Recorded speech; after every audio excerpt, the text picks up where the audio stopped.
بدون درست کردن خمیر و خیلی راحت میتونید این باقلوای نارگیلی فوق‌العاده خوشمزه رو آماده کنید و از خوردنش لذت ببرید. این باقلوا خیلی سریع، راحت و سه سوته آماده است. سلام خوشمزه پزای کانال با آشپزخونه کیمیا، خیلی خوش اومدین. بریم که این باقلوای فوق‌العاده راحت رو با هم آماده کنیم.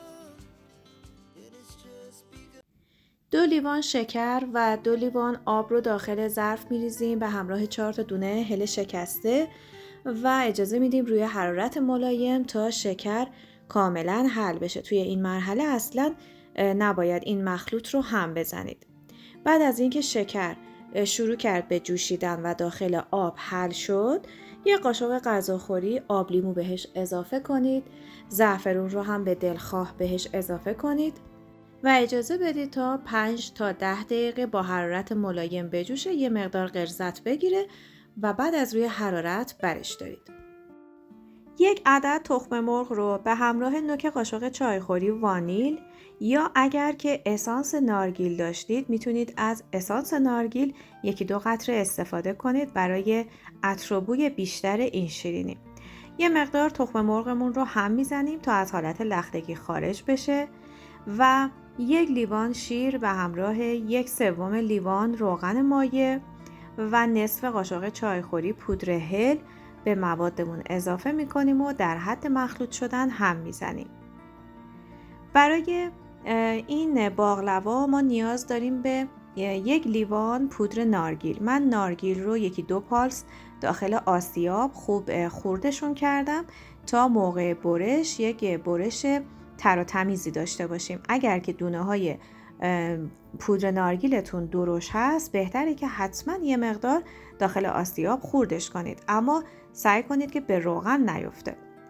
بعد از اینکه نارگیلمون هم با موادمون مخلوط شد، 3 لیوان آرد سفید رو به همراه 1 لیوان آرد نشاسته ذرت و 1 قاشق غذاخوری بیکینگ پودر با هم مخلوط میکنیم و کم کم به موادمون اضافه میکنیم. دوستان اگر مقدار مواد برای شما یه مقدار زیاد هست میتونید از نصف مقدار استفاده کنید. من خودم از نصف مقدار رسیپی استفاده کردم چون خواستم باقلوای کمتری داشته باشم. همینطور که میبینید باید مواد رو با همدیگه منسجم کنیم. نیازی به ورز دادن نداره، فقط با نوک انگشت خمیر رو جمع کنید.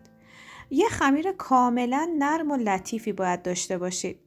بعد خمیر رو باید داخل ظرف انتقالش بدیم. من کف ظرف رو یه مقدار چرب میکنم، خمیر رو داخل ظرفم پهن میکنم.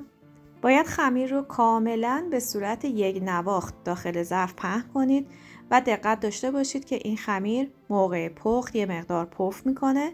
پس ضخامت باقلوایی رو که میخواهید داشته باشید به سلیقه خودتون باید این ضخامتش رو داخل ظرف تنظیم کنید. من وقتی که باقلوامون رو خمیرش رو کامل پهن کردم اون رو برش میدم به شکل لوزی. شما هر شکلی که دوست داشتید میتونید برش بدید. حتما فرتون رو از قبل با دمای 180 درجه گرم کرده باشید و مدت پخت این شیرینی یه چیزی حدود 25 تا 35 دقیقه است. بستگی به فر شما داره. باید اجازه بدید کامل باقلواتون بپزه دوستان، اگر نه خمیر میشه. دقت کنید که باید حتما باقلواتون رنگ بگیره. حتی اگر یه مقدار بیشتر هم خشک بشه ایرادی نداره، چون بعد قراره بهش شربت بدید دوباره تر و تازه میشه. ولی خمیر لطفاً از داخل فر خارج نکنید. حتما با یه خلال تست کنید. اگر که خلالتون تمیز در اومد نشون دهنده پخت هست. زیر شیرینیتون باید کاملا طلایی شده باشه، کامل رنگ گرفته باشه و روی شیرینیتون رو هم اگر دوست داشتید گریل بزنید تا یه مقدار طلایی تر بشه. زمانی که باقلوا رو داغ بیرون آوردید شهد به همدمای محیط رو بهش اضافه کنید.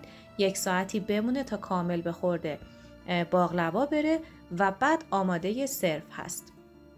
پیشنهاد میکنم که این ویدیوهایی رو که لینکش رو اینجا با شما به اشتراک گذاشتم رو حتما ببینید. مطمئنم که عاشقش میشید. تا آموزش بعدی، خدا نگهدار.